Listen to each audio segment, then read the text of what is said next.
Olá pessoal, muito bom dia na paz do Senhor Jesus e estamos chegando ao fim da nossa série de estudos sobre a primeira carta aos Tessalonicenses. Eu quero que você deixe aqui no comentário o que você achou deste estudo, desta série e em breve nós teremos novos estudos sobre a Palavra de Deus.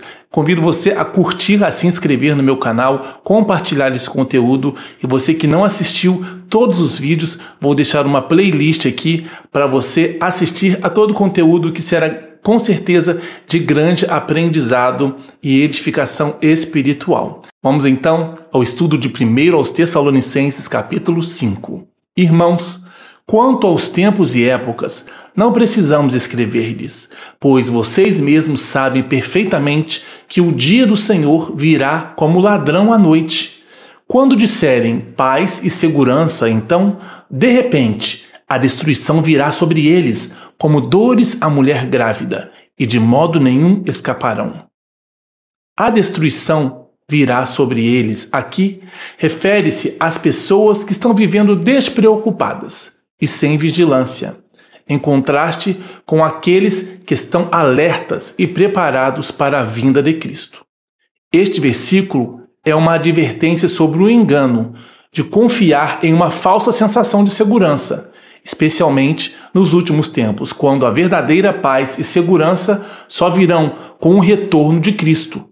As pessoas a que se refere o texto seriam aquelas que, em sua ignorância ou desprezo, ignoram os sinais de alerta e as palavras proféticas. Em Atos 1, versículos 6 a 8, a pergunta dos que estavam reunidos com Jesus antes da sua ascensão foi: então, os que estavam reunidos lhe perguntaram: Senhor, é neste tempo que vais restaurar o reino a Israel?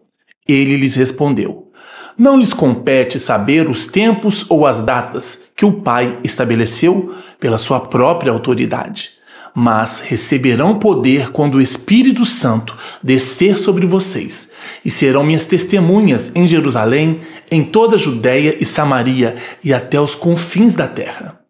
Em Malaquias 4, versículo 5, vejam, eu enviarei a vocês o profeta Elias, antes do grande e terrível dia do Senhor. Em Mateus 17, versículo 10 a 13, os discípulos perguntaram a Jesus sobre o retorno de Elias. E Jesus explica que Elias já havia vindo, tipificando João Batista, que veio cumprir a função espiritual de Elias, preparando o caminho do Messias. Tanto Elias quanto João Batista pregavam um chamado ao arrependimento e a conversão do coração do povo de Israel para Deus. Elias viveu no deserto e João fez do deserto seu lugar de pregação e vivia de forma simples. Elias teve a missão de confrontar os líderes de Israel e restaurar a fé verdadeira, enquanto João Batista preparava o povo para a vinda de Jesus, pregando o arrependimento e o batismo para perdão dos pecados. Vemos a passagem no livro de São Lucas. Depois que os mensageiros de João foram embora, Jesus começou a falar à multidão a respeito de João. O que vocês foram ver no deserto? Um caniço agitado pelo vento? Ou o que foram ver? Um homem vestido de roupas finas? Ora, os que vestem roupas esplêndidas e se entregam ao luxo estão nos palácios. Afinal, o que foram ver? Um profeta? Sim, eu lhes digo, e mais que profeta. Este é aquele a respeito de quem está escrito: enviarei o meu mensageiro à tua frente, ele preparará o teu caminho diante de ti. Em Atos 2, versículo 20, o sol se tornará em trevas e a lua em sangue, antes que venha o grande e glorioso dia do Senhor. Em 2 Pedro 3, versículo 10, o dia do Senhor, porém, virá como ladrão. Os céus desaparecerão com um grande estrondo, os elementos serão desfeitos pelo calor, e a terra e tudo o que nela há será desnudada. Este dia do Senhor é a expressão bíblica que se refere a um período futuro de juízo e intervenção divina, quando Deus agirá de maneira direta para julgar o mundo e estabelecer seu reino. Este conceito aparece tanto no Antigo quanto no Novo Testamento, carregando o significado de um tempo em que Deus exercerá seu poder de forma definitiva.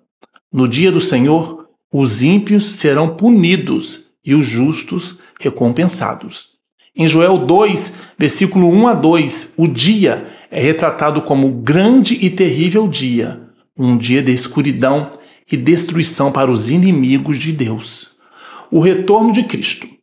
No Novo Testamento, especialmente nos Evangelhos e nas cartas paulinas, o dia do Senhor está associado à segunda volta de Cristo. Esse evento trará a consumação do reino de Deus, o fim da história presente e a inauguração de um novo céu e uma nova terra. Jesus virá para julgar o mundo e estabelecer sua autoridade definitiva. A restauração e a salvação. Apesar do caráter de juízo, o dia do Senhor é visto também como um dia de esperança para os fiéis que aguardam a salvação e a restauração completa de todas as coisas. Em Isaías 25, versículo 9, é descrito como um dia em que Deus trará a salvação e vitória para o seu povo. Esta expressão, o dia do Senhor, refere-se a um dia em que a ira e o juízo de Deus serão derramados de maneira sem igual. Refere-se à grande tribulação, período em que Deus trará juízo ao mundo incrédulo. Este dia, como um ladrão de noite, deixa claro que virá de maneira inesperada. Este evento é descrito como um tempo de grande tribulação, destruição para os ímpios e salvação para os justos. Dia do Senhor é a segunda vinda de Cristo, quando ele aparecerá para julgar o mundo e estabelecer o reino eterno de Deus. Já o arrebatamento é quando os cristãos serão levados para o céu, antes de um período de tribulação, geralmente identificado como 7 anos de tribulação. Como já lemos no estudo que fizemos sobre 1 Tessalonicenses 4, versículo 16 e 17, os cristãos serão levados a encontrar o Senhor nos ares. É um evento separado da segunda vinda de Cristo, que ocorreria mais tarde, com a manifestação pública de Cristo para julgar o mundo. O arrebatamento é um evento para salvar os fiéis da tribulação e reuni-los com Cristo, enquanto o dia do Senhor envolve tanto juízo para os ímpios quanto a salvação de todos os justos. O mundo de hoje fala tanto em paz e segurança. Exatamente antes do dia do Senhor, quando os homens acharem que possuem esta paz, a destruição virá de forma repentina. Comparar essa destruição com as dores de uma mulher grávida deixa claro a crescente intensidade do juízo de Deus e a certeza da sua vinda. Versículo 4 de 1 Tessalonicenses 5. Mas vocês, irmãos, não estão nas trevas, para que esse dia os surpreenda como ladrão. Vocês todos são filhos da luz, filhos do dia. Não somos da noite nem das trevas. Portanto, não durmamos como os demais, mas estejamos atentos e sejamos sóbrios. Pois os que dormem, dormem de noite, e os que se embriagam, embriagam-se de noite.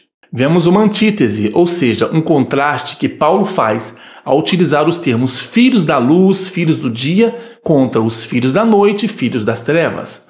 Os irmãos em Cristo não estão nas trevas, na escuridão. Já chegou a luz do Evangelho. O sono e a embriaguez também normalmente acontece à noite, quando está escuro. Paulo exorta os cristãos, filhos da luz, a estarem atentos, moralmente prontos. No contexto do versículo 7, dormir significa estar desatento, não preocupado com a volta de Jesus.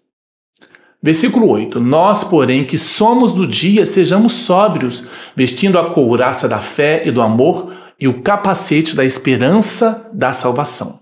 Porque Deus não nos destinou para a ira, mas para recebermos a salvação por meio de nosso Senhor Jesus Cristo. Ele morreu por nós para que, quer estejamos acordados, quer dormindo, vivamos unidos a Ele. Por isso, exortem-se e edifiquem-se uns aos outros, como de fato vocês estão fazendo. Paulo deixa claro aos Tessalonicenses de que, como cristãos, eles não estavam destinados à ira de Deus, e sim à salvação.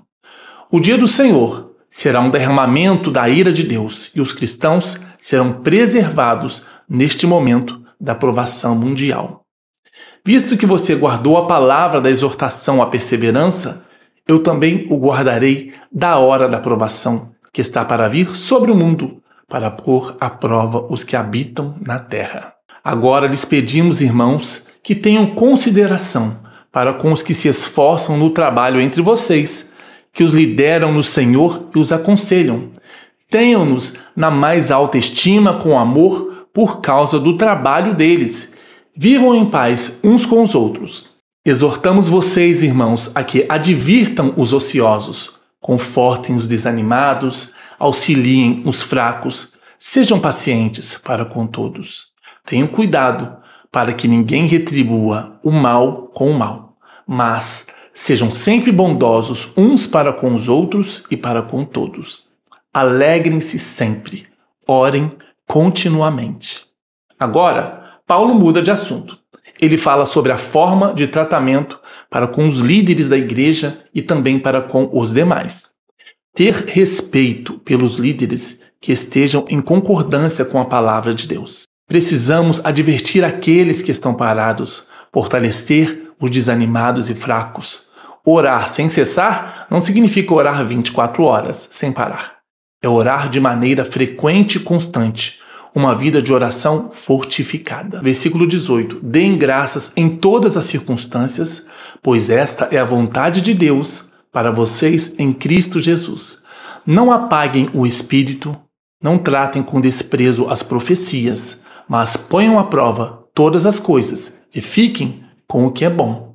Afaste-se de toda forma de mal. Que o próprio Deus da paz o santifique inteiramente, que todo espírito, alma e corpo de vocês seja conservado irrepreensível na vinda de nosso Senhor Jesus Cristo. Aquele que o chama é fiel e fará isso. Agradecer a Deus, manter a chama do Espírito Santo acesa através de uma vida em santificação, não entristecendo. Não desprezar as profecias e, em seguida, pôr à prova todas as coisas. Examinar as profecias de acordo com a verdade expressa por Deus em sua palavra, no Antigo Testamento, nos ensinamentos de Jesus e dos apóstolos. Observemos Paulo orando para que o espírito, alma e corpo sejam conservados sem repreensão. Nos passa a necessidade de termos uma vida íntegra, inteira, por completo, na vontade de Deus. Irmãos, orem por nós. Saúdem todos os irmãos com um beijo santo. Saudar os outros com um beijo santo, provavelmente na bochecha, era uma saudação comum no primeiro século, expressão do afeto e amor, da mesma maneira que um aperto de mão. Este costume antigo ainda é praticado no Oriente Médio. Responsabilizo-os diante do Senhor, para que esta carta seja lida a todos os irmãos. A graça de nosso Senhor Jesus Cristo seja com vocês. Muito obrigado a você que acompanhou este estudo da primeira carta aos Tessalonicenses, que com certeza trouxe a luz da palavra de Deus aos nossos corações e a edificação espiritual. Que Deus te abençoe e até o nosso próximo estudo.